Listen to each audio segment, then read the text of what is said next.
Hey everybody, how's it going? You're listening to Reptiles with Yoshii. This is Constantino with Imperial Reptiles. Instagram tag is at constantly__Tino.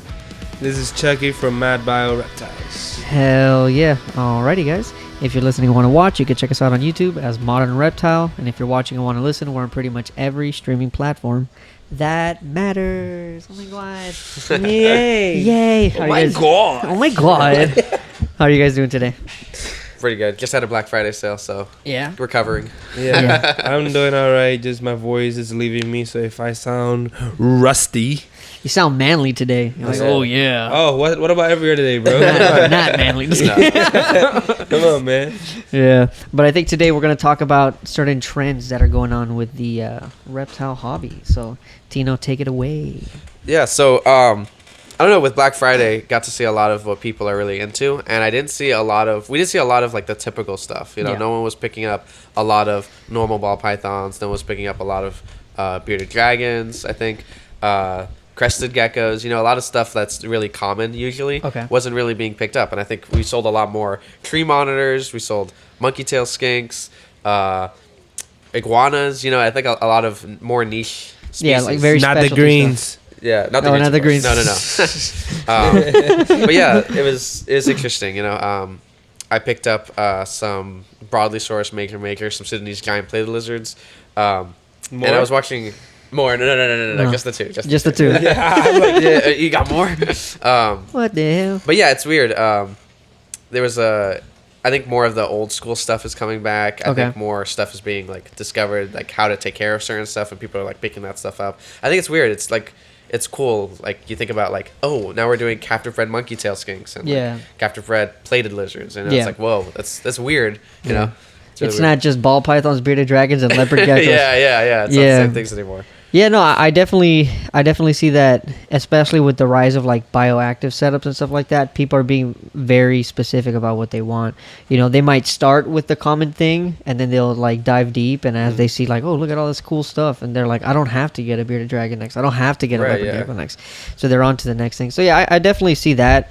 I mean, the plated lizards, that's like when we got them here at the shop, that's like the first time I ever heard of them. I was like, what the hell is even that? Yeah, same thing. Like, not even the ones that we got, the Sudanese. We got one before, I think. I don't even remember what kind it was. It was probably like the black plated lizards. But like, yeah, I was like, oh shoot, that's like the only one I'd ever heard was like Smaug giganteus, the sun gazer. Okay. Sun gazer, the armadillo, or the armadillo lizard. And then I was like, oh shoot, there are others. I didn't even know they have like osteoderms underneath. I was like, whoa, that's cool. I want them. Yeah, definitely. I mean. And how are you keeping those? I'm keeping them on like a lot. I'm keeping them on potting soil mixed with equal parts Exoterra, like the sand substrate, and then like the Outback Red and stuff, and then 2 parts forest floor. Okay. And you're keeping them outside, right? Or well, I guess right now they're inside. They're inside right now. For oh, winter, okay. Yeah. So why Exoterra sand and not regular sand? So with... Well, the Exoterra sand is like a mixture of like actual sand and like clay balls. Okay. Which I like a lot better. I think that's usually what's out there, not like because these animals are not in the Sahara. You know, they're not on like sand dunes or beaches where it's just pure sand. And then I think a lot of the other reptile products that incorporate sand. Not that they're doing it wrong, but like there's a lot of other options like walnut shells. I don't think it's the best option that most of the time. Calcium sand. A lot of people have problems with calcium sand. And I think, I don't know, I just had an extra bag laying around, so I was like, you know what, let's do it. Okay. But it was also, I like it a lot better as a product than the other loose substrate alternatives that are out there. Gotcha. Yeah, because, I mean, whenever I have to use sand, I always go to Home Depot and just get the play sand. The play sand, yeah. I've never had the option. Usually, I just get potting soil and I forget to get play sand, but like, yeah. I've never used it. I don't know, like, is it for kids? Kids use it? I guess that's what it's for, but I've always used it for the nesting areas of the turtles. Oh, okay. Yeah, so you mix it with, like, they're, like, either a peat moss or just, like, the regular topsoil. and it's pretty good. You know, it loosens it up because the thing is a lot with the topsoil. Sometimes it gets a little clumpy, but then the sand gets a little hard. You know, so it's like a good mixture. Yeah, with same thing with plants. A lot of people will mix like more perlite or orchid bark or sand into their substrates, except for like succulents, just to aerate that soil, get a little looser and stuff, so the roots aren't like suffocating. Yeah. I used to get extra with it, and I used to put like a perlite. I'll even mix like vermiculite, and then I would put cypress in the bottom. And I'm like, why the fuck am I doing all this? The turtles don't give a fuck. They're just gonna lay their eggs. It's like jungle juice, but for like soil. I put one of what? One of everything. Just give me all of it. I got an extra bag of this. And I think that's what's actually out there. You know, when you like go outside and like take a scoopful of dirt, are you looking at pure peat moss? No, you're looking at like sand. You're looking at clay. You're looking at rocks, even. You know, all the stuff that's inside of it. You know? Yeah. I definitely think that it's cool. People are getting into all this new stuff. I still think that I'm very frustrated that Blue Tongued Skinks are like kind of like fluctuating. I'm like, dude, this is the bearded dragon that should be the bearded dragon. Yeah, like, I think people that are like, okay, so with beginner animals, I've always said that I don't think beginner animals are beginners necessarily because they're easy. You know, I think it's more that they are more forgiving of certain mistakes. You know, so like ball pythons, like beardies will forgive so many mistakes. Jeez. Ball pythons, so many. Leopard geckos, so many. And it's so I think that's the reason they're beginners. But like when you look at other animals, like Uromastyx, Blue Tongued Skinks, they don't require as much, I would argue, than bearded dragons. But the thing is that they won't forgive as many mistakes. And so I think a lot of people, if they dial in their care a little bit better, they research even just a little bit more, they can do so much better if they get like the Blue Tongued Skink or the Euro, especially with finding matches for them. You know? I guess for me personally, I think that the Indonesian stuff would be a little bit less forgiving, but I mean, Northerns are probably double the price of an Indonesian right now. But I think that for the most part, they're like hardy as shit. You know, I don't think you can go like super wrong. Yeah, the Blue Tongues. I mean, dude, you put them in a tank and feed them dog food. They don't really need the UVB. You know, they just need some heat. You know, and that's fine, and they do good like that. The only thing. Well, there's two things, but the one thing that I would say that turns off people that have them for a little bit is their poop smells real bad. Yeah. I think so. But I think if you feed more veggies, that kind of deters. Beardies too. Beardies poop smells like. I think beardies themselves kind of smell sometimes. Yeah, they do. They have like a certain odor. It's not bad. Please continue to buy bearded dragons. But like, it's more like, I don't know. It's not as bad. Yeah. I don't know, man. Blue tongues, they do have a smell. Like their poop, definitely. Like I'll walk into the reptile room and like there'll be ball python shit everywhere, but I'll smell the blue tongue shit. And I'll be like, dude, what the fuck? You know what I think? Every time that I've had like a customer ask about a blue tongue skink or like be interested in them, I think one of the biggest things that turns them off is how much snake-like they look. Okay. I think a lot of people don't like the way that they like kind of slithers a little bit. I think that's super cool. It's like a lizard that like is almost like a snake. I think that's super cool. But I'm more of a snake guy, so I get it. But like, have you seen them run with their little ass legs? Are just like, I think that's another thing. They just look like a flat pancake sometimes. Where the beardy just looks like buff. And, like, but a beardy will like most lizards, they'll run on the two legs, right? They can sprint that way. Blue tongues can't, can they? No, absolutely no, they can't. not. Yeah, no. Huh. They just like that'd be hilarious though. Little arms.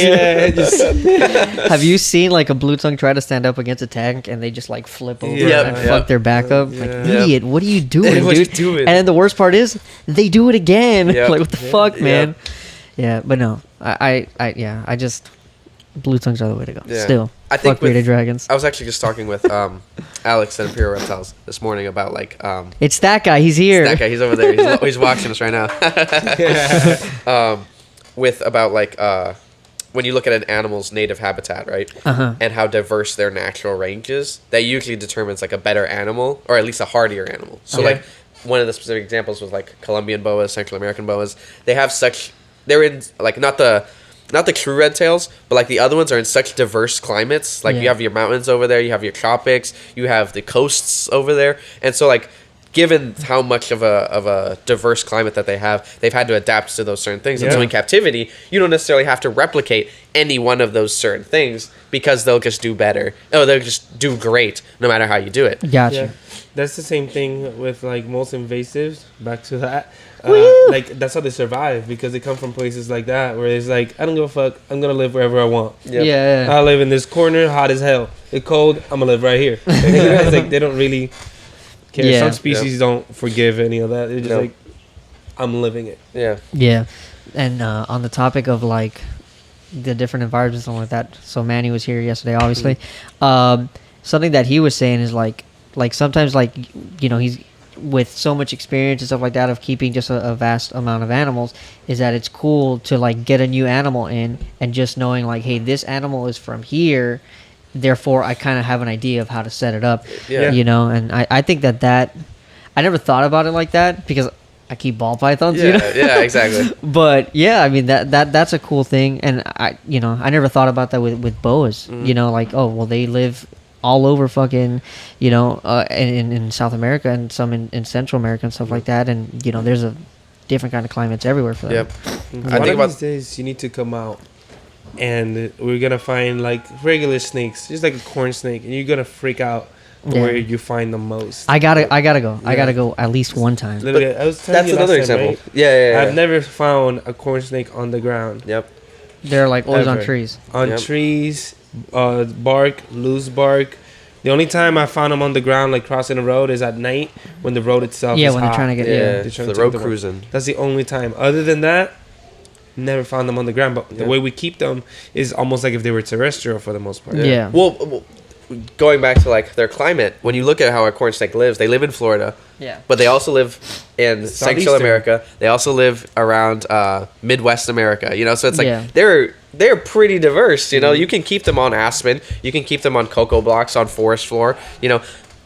I was actually going to talk about this for a little bit because one of the issues I have sometimes is with pine bedding. I feel like obviously if you have a lot of oils in the wood, obviously that might be bad. But like you see animals here in Florida on pine, Yeah. timber rattlers, you have corn snakes, you have pinewood snakes, bull snakes up north, pine snakes, literally pine snakes. The word pine is in the name. Yeah. They're living in the pine. So I'm like, I don't know. I've been wondering about that. But like with the corn snakes, yeah, they have such a diverse habitat. They do so well in captivity because Yeah. of that reason. Yep, they just live everywhere, anywhere, any type of tree. Like, I can't even point a tree out and be like, there's going to be a corn snake Yep. there. Because I could do that if it's a king snake. I would be like, oh, that tree looks king snaky. I think Snake Discovery did a video recently. It was like a bioactive build-off, I think. Yeah. Where Garrett Parker with like Reptile Reptiles, he did. It's funny because we were talking about like getting an animal's habitat and trying to recreate that in captivity. He made a bioactive enclosure essentially in like the style of a barn.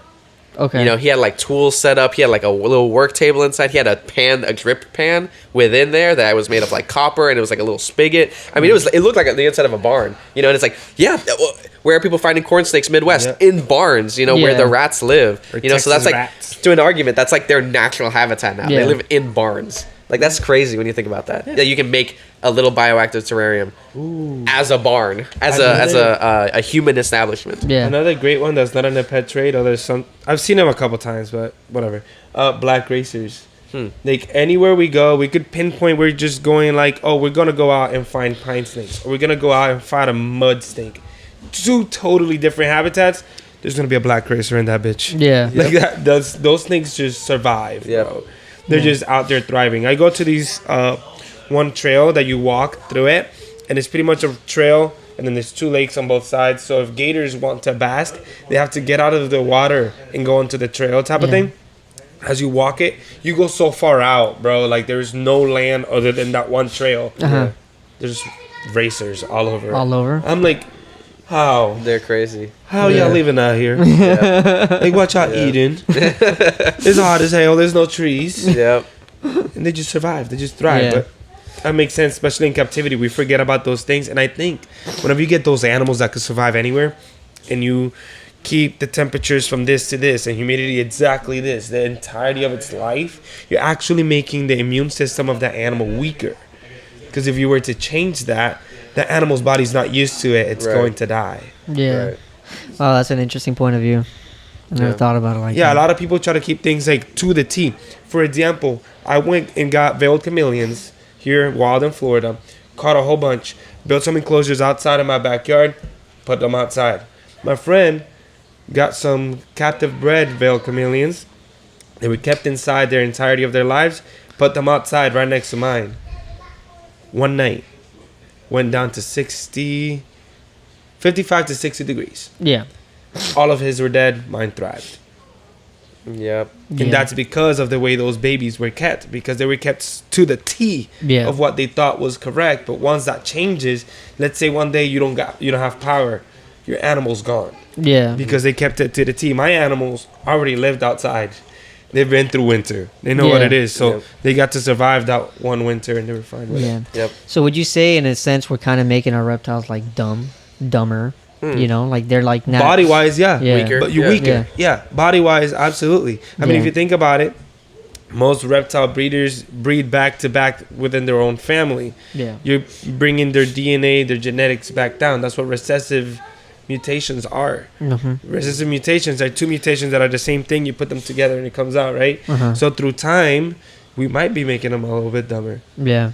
And that's why we have to look for new bloodlines to bring in so we could keep that genetics. Keep it strong, keep it strong and changing.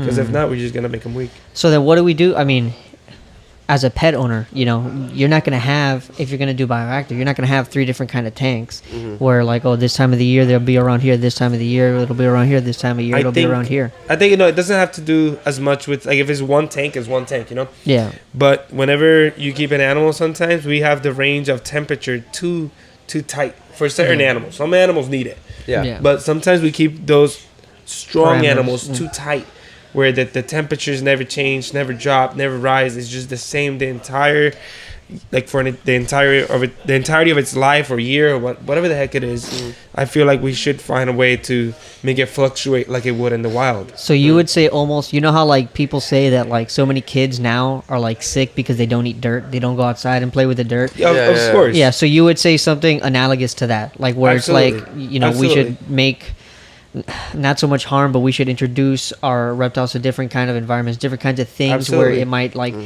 question their immune system. Yeah. You add dirt, you add isopods, you add so many other things that will bring good parasites or whatever the heck they're going to bring in diseases, and those animals' bodies are going to fight that off. That makes the animal strong. Yeah. Imagine you being born in a box that's clean the entirety of your life. Yeah. And then your mom lets you out when you're 18. You're gonna get sick as fuck. Yeah, you're gonna die.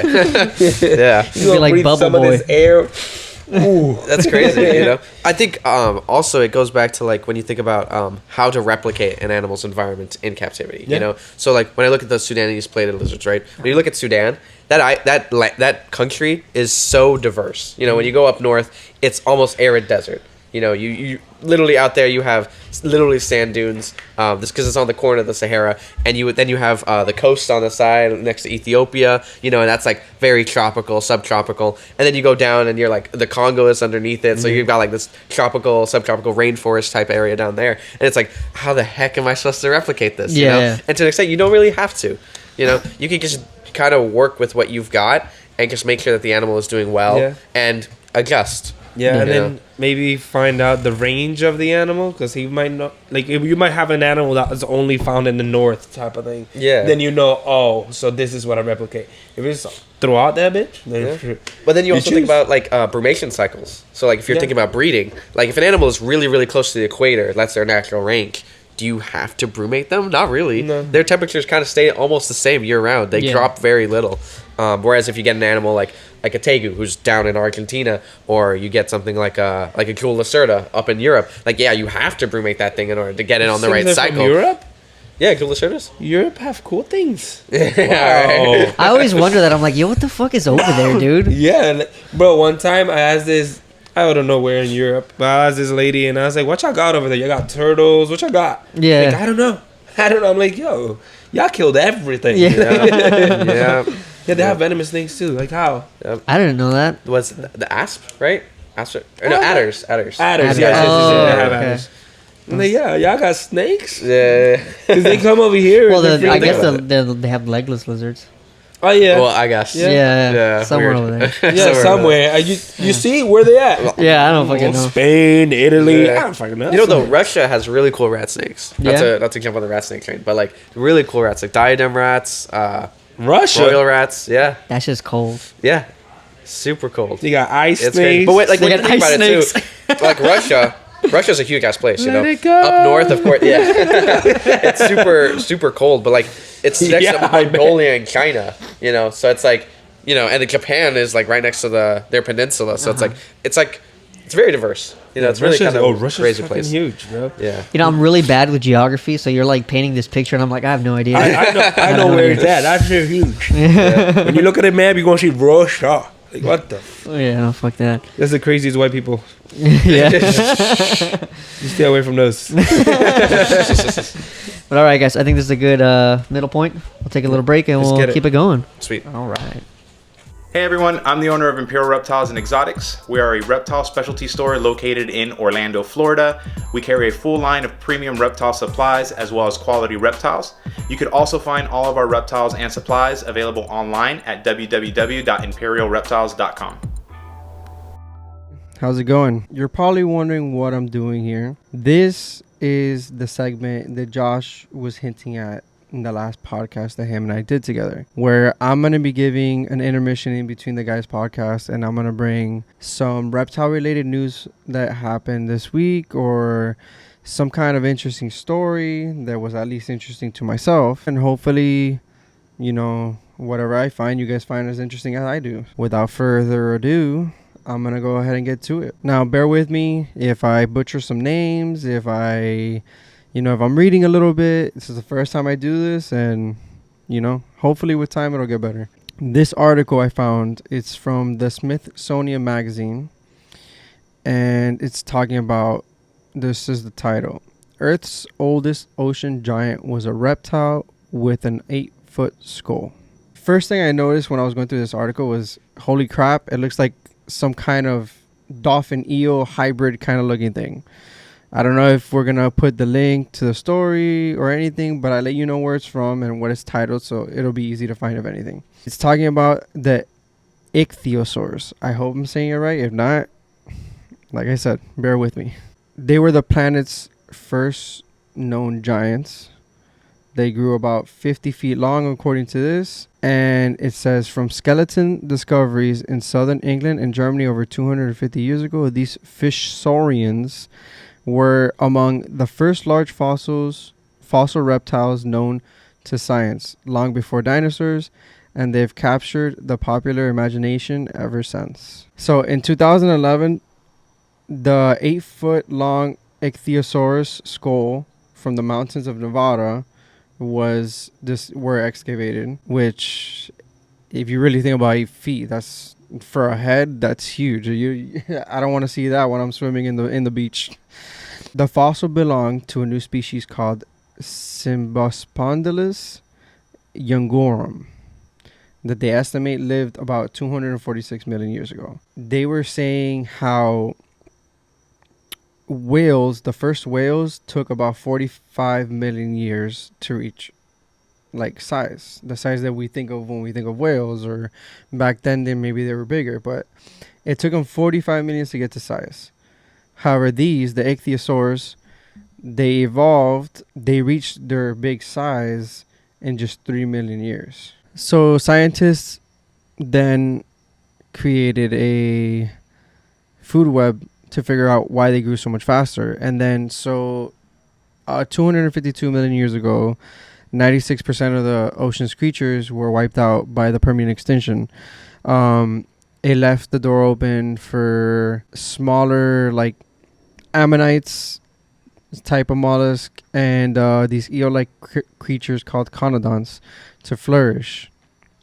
Whales nowadays, they small things, plankton, so that helped them reach large sizes, but ichthyosaurs couldn't possibly do that because none of that existed back then during their time.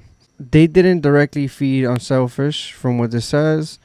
They were eating the animals that ate them, like fish and squid.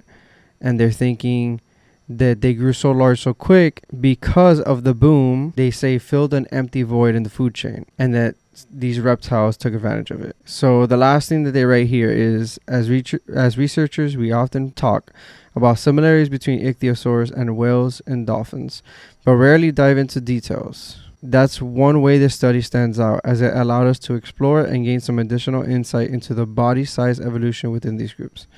So I found this article interesting, as I said before, because it kind of gives you a cool little tidbit about a reptile that maybe not many of us know about. So if you want to check it out, the title is Earth's Oldest Ocean Giant Was a Reptile with an 8-Foot Skull by the Smithsonian Magazine. That was our news of the week. And I'm going to let the guys get back to it. Alrighty, we are back. Tino's going to talk about his turtle documentary. Yes. Okay. What the fuck? Wild. That That cool. was good too. Even he turned. That was pretty dope. Wait. Jesus, bro. That's such a turn on. That's great. Thank you. But okay, turtle documentary. Yeah, I was looking at YouTube and it was free, a full hour. So I was like, why not? It was before Thanksgiving, so I was like, yeah, let's do it. Oh, you were thankful for it. Very thankful. Yeah. Yes, very thankful for our turtles. Same. One of the cool things that I was they brought up was like about how people will release turtles or tortoises will release pet tortoises out to just vibe out there.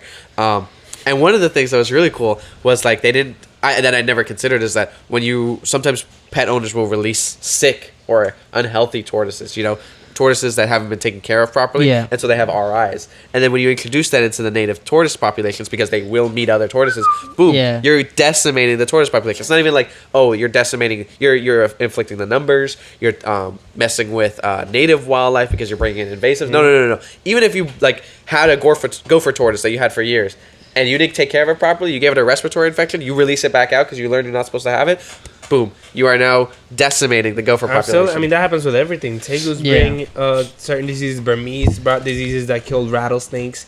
They come from different countries where those diseases don't exist within our own. And once you bring those diseases, their bodies are not used to it. Back to that. And that's one of the reasons why people say, like when you get a turtle and stuff like that, like a yellow belly slider, and it gets too big, don't put it back into the wild because you don't know what the fuck your turtle has. You know, and it definitely doesn't have what that wild turtle has. No. And either your turtle's gonna die because of the other thing that we're talking about with the immune system and stuff like that, or your turtle's gonna cause harm to everybody else.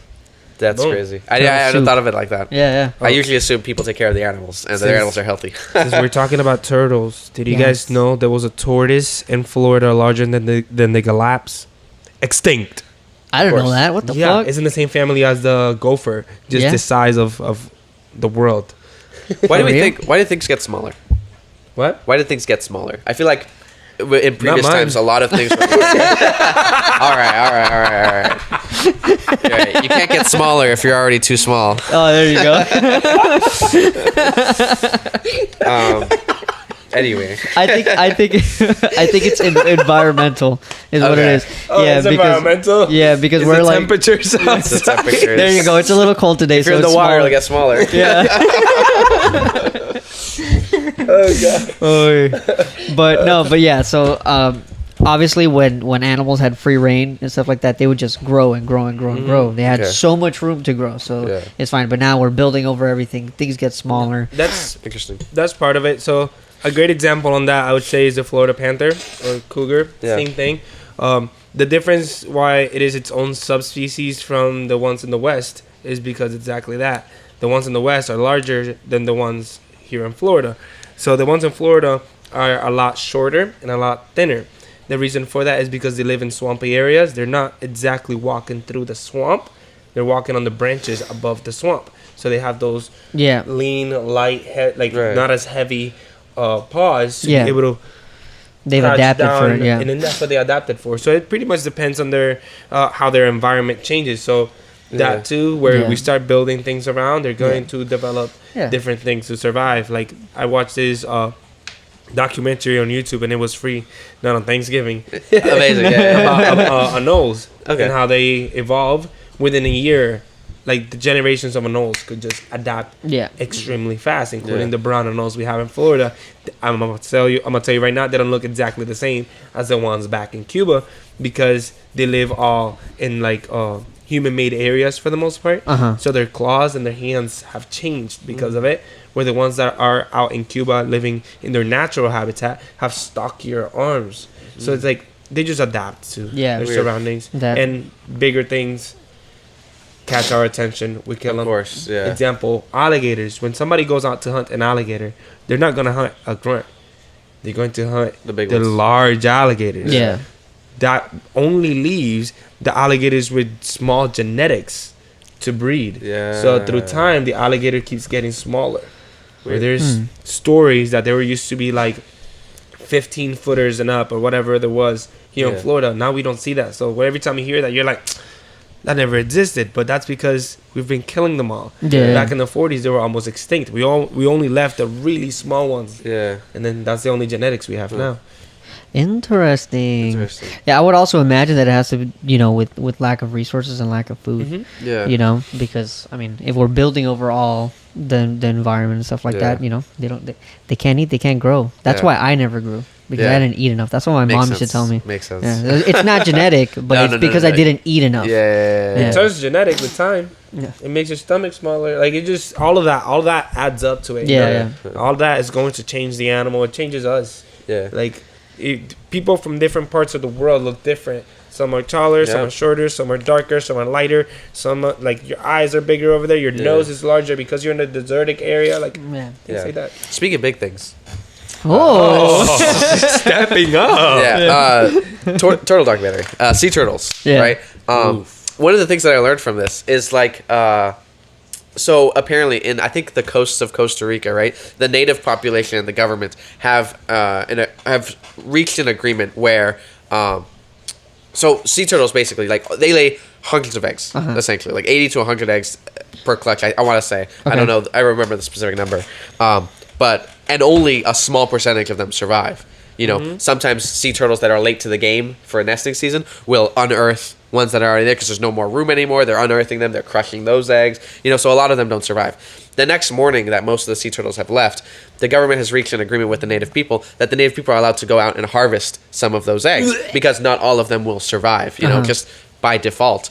Most of them don't even survive to hatch. Only I think like 10% can hatch alone. Yeah. So they've reached an agreement. I was like, oh, that's crazy because then the native populations also protect those sea turtles. They send women and children out to go ahead and make sure that nobody is poaching them, that nobody is that the seagulls and crabs aren't trying to pick off the stragglers, that are trying to ensure that most of them go out there because they're dependent upon those harvests every year, because it's a part of the local economy. And I'm like, that's crazy. Like, again, I don't like that. I don't know how they've reached a number that's okay to harvest or what times or anything like that. But like, if we can do that properly, that's so cool that we depend on them for our resources. Yeah. But then we also protect them because they benefit us, and they're getting the benefit of being protected and all that. Yeah. Like, wow, I never knew. That's so cool. That's a very interesting thought process. But I was actually listening to a Joe Rogan podcast today, Amazing. and they were talking about things that were like how we don't make anything in America,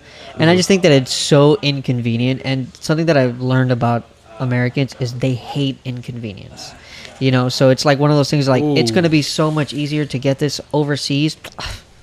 Over there, bro. Do it, yeah. Yeah, just do it over there. It's 5 pennies is what it cost me to pay them to make the fucking iPhone or whatever the hell or the shoe, and it's like I just think it's that, man. It's like, damn, are we gonna actually spend the time to do that, or do we rather pump hormones into this fucking animal? I have one that just clicked. He clicked so many things once he said that, bro. Yeah. I just finished watching Tiger King 2. Fire. I still gotta watch it. Fuck. Fire. I haven't even watched the first one. Fire. It's intense. Okay. She ain't kill him. Spoilers. I don't know. So, for example, with that, like a lot of people turn into like, oh my god, the tigers, they were endangered. We need to protect them. Oh my god, the tigers this, tiger that. Let's put all the money into this, and the tigers this, tiger that. But once you mention again the Florida Panther, everybody's like, Yeah. because if you want to protect it, you have to stop farmers from trying to murk them all the time, from destroying their habitats to build a school for your little Billy ass kid you got, like they don't care about those things. They care about things everywhere else. They'll get things from somewhere else because it doesn't affect us. Exactly. You know, it's weird. I mean, think about it like this. And don't get me wrong, I understand that we have to protect like the wildlife and stuff like that. But think about you're in a village or in a town, and all of a sudden you see a giant fucking cat just there hanging around. but it's normal. But they're scared. You get what I'm saying? Of course, yeah. Don't get me wrong. I get you. But the thing is that they come from such a place of fear that it's like, what Europe. do you... Got him. Europe, not safe. Roasted an entire continent. They come from a place of fear. Europe. Keep it moving. But yeah, so they, and it's like it's all they know, and it's like the whole thing of like, are you gonna get mad at the older people or are you gonna try to teach the younger people? A little bit of both. But yes. Yeah, but the thing is, I'm gonna be mad at the old people that are teaching the young people to be scared. Exactly, But then it's like, dude, like, what do you do when an animal like that hurts your family? You develop this hate for it. And it's super unfortunate. I don't think it should happen. I'm not an advocate for it. What do you think the animal feels when you're out there shooting it? You're right. It's hate. You're right. Yeah. But the thing is, then you got clapped. You're right. You're right. But people like that, they don't know that. They don't know that this animal feels. They only think that the animal's there to kill them. So it's I feel like I've said it's a double-edged sword like a million times this week. But it's like it's a double-edged sword because it's like, okay, you're right. Like, we shouldn't be fucking hunting these fucking things. But also, like, I'm scared. But also, it's fucking 2021 and we have the resources to have the knowledge of this stuff. And Tiger King's out, guys. We got to protect them. Yeah. I don't know. I think sometimes one of the things you said, like, oh, nobody cares about the Florida Panther, but people lose themselves over tigers and sea turtles and dolphins. Because, wow, they're so cute. We love them. As long as it's so somewhere pretty. else. It's like, I don't think that it's somewhere else. I think it's that specific animals just attract certain people. They're iconic animals. People really like pandas. Give me someone who's like, no, I hate pandas. They're really ugly. Everybody loves pandas. It's just really hard to like pandas. I was gonna say it as a joke and I can't. Yeah. People really like pandas, and so they're a really easy target species to go ahead and raise money for. But other animals aren't. Specifically, we talk about Tiger King. We talk about other documentaries where people are like, oh, these animals need to be saved and protected. What about like Food Inc? What about documentaries that talk about domesticated animals? Cows, chickens, pigs in commercial farming. They're being murked en masse. And while they're not endangered, they're still individual lives. And not to spew the vegetarian argument too far, but to an extent, it's like there are specific animals that we care about, and just animals that we don't. Yeah. It's like, why is there? 100%. But I honestly, I wouldn't cause harm on an animal, but if it's like farming or anything like that, I really don't give a fuck because it doesn't affect the wild population. I understand. That's what I care Well, because about. there is no more wild population. Where are cows from? Right? Europe. Don't even know where cows are from. Yeah, I don't even know where cows. They're not America's. Yeah. No, They're not American. It depends which ones exactly. Yeah. But they're at this point they're not even what they used to be in the wild. Yep. It's our shit. The only bovines we have here, bison, buffalo, and we murked those too. Yeah. We murked those murked almost to those. extinction. Yeah, they were almost gone. And they're still straggling. They're still in bigger numbers now. But they just got brought into Florida a couple years ago. Yeah. I know the spot. There's like 50 to 70 of them. I'm gonna find them. Yeah. But bison were hunted down to the point the government had to step in, bring military around the bison and Yellowstone and protect them for years. Yeah. Whoever tried to murk a bison, you got popped. But let me show you an American cow, the stock cow, where your hamburgers come from. Where's that from? Burger King. Nowhere. That animal doesn't have a native range. It's domesticated as hell. Pigs, ducks, chickens. Where are dogs from? You know what chicken name? Chicken is the name for the meat. It's jungle rooster is the proper name. And they're from Thailand. Yeah. They're like on the same level with like peacocks. Yeah. They're in the same niche. Yeah. Just in different countries. But we eat them en masse, and now they're white. Sometimes we breed them for all black. They are thick as hell, What's tiny wrong with legs. it? Yo. It's with the native habitat. Inclusive, bro. 2021. Step up, no. Or pigs. A pink pig. Where would a pink pig survive anywhere in the wild? Winnie the Pooh? Nowhere. Duh. Yo, Winnie the Pooh is yellow, my dude. Yeah. Piglet? Piglet. Oh, I get you. Yeah. You said Winnie Just the a Pooh. I'm piglet. like, and not only is Winnie the Pooh not a fucking pig, bro, but he's a fucking bear. That's what I cared about. It's like, wait a minute. Something's wrong here. But yeah. No, but I get what you're saying. Back to it. Like, there's target species that people care about and others that people just don't. Yeah, but that's the thing, man. It's like we would have to do like a drastic change of the whole fucking world for stuff like that to happen. Yeah, I know. Like, honestly, it sucks that specific animals get all the money. I have the best solution for it. I don't know if y'all gonna like it, right? Here we go. Cannibalism. You Better, solve better, world better. Overpopulation and world hunger. Easier, bro. Quote it. Tweet it. So I know this guy. Right? That he Eats human flesh. no, what he wanted to do was round up a whole bunch of people. Here we go. And eat them. No, Oh. and just kill them. Oh, Yeah, got you. Thanos. He would just That's, snap. that's just a waste of money. That's a waste of meat. All right, everybody, find Thanos. Bring him back. Waste of meat. We might as well eat them. There you go. No, just bro. Cannibalism from the Gone. vegetarian. Yep. Who's Yes. hungry? Who's hungry when like half the world's gone? So many apples and chickens out there. Now we have enough. Yeah. You know what I mean? Just Yeah. take them all out. But yeah, I know. I understand that. I just don't care for humans, honestly. Yeah. He's like, I only care about animals. Yeah. But see, that's just another animal. This is fucked. This is really fucked. But I think I saw somebody die a couple days ago. Like Shit, I was bro. at a red light, and then this lady was driving, against traffic. Let's start there. Against traffic, pretty fast. She hits a tree. She goes up in the middle lane, hits a tree, and the guy that's on her passenger seat flies out the window. Oh my lands in God. front of my Oh, car. fuck, and I was bro. like, God damn it! Park the car. I'm getting out. She's freaking out inside. There's a guy in the back as well. And then the guy's just laying there. He moves his arm a little bit. And I was like, all right, he's alive.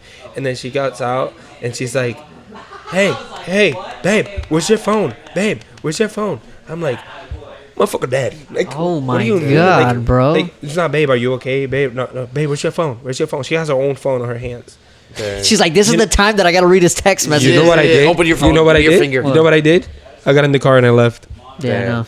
That I felt horrible for it, but I was like, damn, I really don't give a fuck about these people. She annoyed me for doing that. I was like, this fucking bitch. Get back in the car, Dang. turn on the car, and I left. That's how much I care about people. He's like, animals only. Animals Yeah, only. animals only, bro.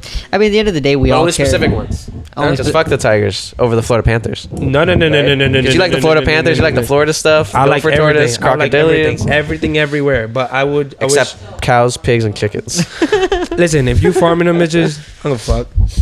You know, I wouldn't do it. You know, I've always told my wife. I always told her that, like, You were gonna farm her? no. You were gonna eat her. There you go. There you go. There you go. Whoa. No, but I always told her, I was like, you know, like, in the end of the day, those farms are important because of that. Because, like, yeah, don't get me wrong, like, it sucks that we're fucking killing the life, but we're not taking anything from the wild. And that's Right. how I felt about, I forgot what I was watching or what kind of documentary, that obviously, you know, there's a big market for, like, crocodilian products, you know? And I know this guy's like, I fucking hate them. Yeah, I know the right part of it though. But there's farms that farm them for that. Yeah. You know, and Yeah. at that point, I'd rather that Yeah. than the latter, Then which people is fact- start pulling stuff out. In Yeah. fact, my Florida fact, 1940s, alligators were almost extinct. yeah, What brought them back was farming, because once they started farming alligators by the hundreds, hunters couldn't make as much money in the wild. They stopped hunting them in the wild, Yeah. started buying the products from the farms. The wild population came back. So I Yeah. can't hate the But farming that's industry. it's Yeah. also alligators. You know, how many people are gonna be okay with farming pandas, or farming tigers, farming sea turtles? If you farm a panda, you're a piece of shit. exactly. But it's specifics. You're just racist, but with certain animals. animal cyst. Animalist. Anicist. Speciest. You're just Annie, are you No, okay? no. Listen. Speciest. Speciest. Okay, it can't be a panda because the panda is endangered. But if No, you're- but you just said farming for the alligators did really well for them, for the native populations. it's not the same. It's not the same because of what is killing pandas is not the same thing as what's killing alligators. The solution. You're right. will be People aren't different. out there eating pandas. Yeah. What? Yeah, and how they reproduce Yeah. as well. Yeah, a panda has one baby, alligator has like 50 of them bitches. You know, Yeah. like it's You know, it actually, if doesn't- pandas have two babies, they will only take care of one. yeah. What? They'll let the other die. Yo, it's the panda's fault. Not even. It's their own wait, fault. Wait. Literally, they Wait. It's not their fault. It is the law in China. It is the law in China that you can only have one. You have one child. Now we're actually and racist. it better be a male. Please don't cancel us. Damn. That was Yeah. great. We talk a lot when I do this with my cousin. We talk a lot about like cancel culture and stuff like that. Yeah. Yeah. It's all right. I mean, we literally Cancel. mentioned cannibalism Yeah. and eating pandas. Yeah. We're definitely getting canceled. No, For no. sure. Nobody's getting canceled out here. This is all fun and games. Y'all think I'm serious about this? Somebody No. pops a panda, come catch his hands, bro. Yeah. If you kill a panda, you're a piece of shit, bro. Yeah, no, for You sure. you deserve to Yeah. just be stoned to death. Oh my god. Damn, bro. But yeah, no. That does pose a big question. Like, what do we got to do for people to care about the whole situation? Because Yeah. you're right. It is like the iconic animal that people care about. Yeah. You know. But then nobody cares about snakes. Yep. Nobody cares about I these little care. things. Yeah. Chuck cares. You're alone. Oh, jeez. I think, honestly, there's only one solution to all this. Everybody Thanos. tries to find all these other solutions, bro. But every time you watch like vegans, whenever you try to watch people trying to push for certain animals, Tiger King, PETA, all this bullshit, right? Everybody's trying to find their own little solution. When the problem is there's too many fucking people in the world, right? If you think about it with like racism itself, you know how long it took to like free the slaves? You know how long it took to see a person of color as a person? You know how long it took to treat them the same? You know how long it's been taken to even have them as part of our own culture right now? It's nice to know you will not be having any children.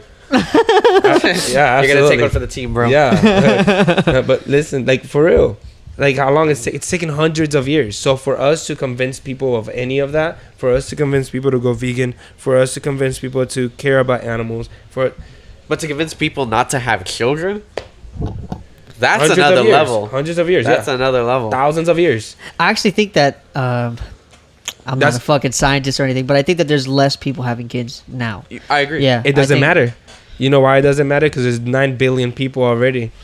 It's billions of people more than there was 20 years ago. So even if it's less people having babies, That's a lot of people. yeah. That's I just a got lot. anxiety. I was like, that's a lot of people in this world. If there's less, Imagine 9 billion gopher tortoises. yeah, it's That'd be dope. That'd be dope, yeah. You're just walking all over there's not even floor anymore. You're Yeah. just walking on tortoises. the Earth will be a hole, bro. Yeah. It's like a whole- It's a everybody- meteor. but I think that for like the whole like specific of the species before we get off here, I think it's also like people can't apply real world value to certain things. Yep. You know, where we say, oh, we love the cow because it feeds us. We love the dog because it loves us. We love the snake because it, there's a blank there. Yeah. What does a snake It do for us? kills pests. Yeah, but we don't know that because, well, we know that, but people don't know that because they think snakes are the pest. Yep. And then people People kill a are the snake pest. and then wonder, damn, why do I have so many rats? Yep. And birds. Too many birds, too many rats, Yeah. too many squirrels. then Too many birds. Chill, bro. Yeah. What the fuck is wrong with that? he's full of noises today. Yeah. Yeah. But yeah, I think that's what it is. It's we don't have real world value to certain species. Yeah. Like, why am I going to care about this little lizard? Why? Even though dolphins, for some reason, receive care. Yeah. Well, because they're cute and they make noise or they They're do smart flips as at hell. Miami's aquarium. They're smart as hell. Crazy. Yeah. Smart as No, but hell. they're doing it for me. With my 9-to-5 job, going in every day, I gotta feed my kids. What's the dolphin doing for me? Little. At least when I come home, my dog licks me. Yeah. Whoa, bro. And that's the end of the podcast. All right, do you guys want any final notes? Don't cancel us. Everything we say is a joke. Yeah. Don't take us serious. We're not scientists. We're just talking shit. Go vegan, save the dolphins. All right. All right, guys. This was the Reptiles with podcast. You can find us on Instagram, Facebook, TikTok at Modern Reptile Shop. You could find this channel, obviously, Modern Reptile. Where tag yourselves. You can find me at Imperial Reptiles in Orlando, and I'm on Instagram at constantly__Tino, 2 underscores. I'm Mad Bio Reptiles everywhere, and stop using fucking straws. That's a topic for another day. All right, guys. Later.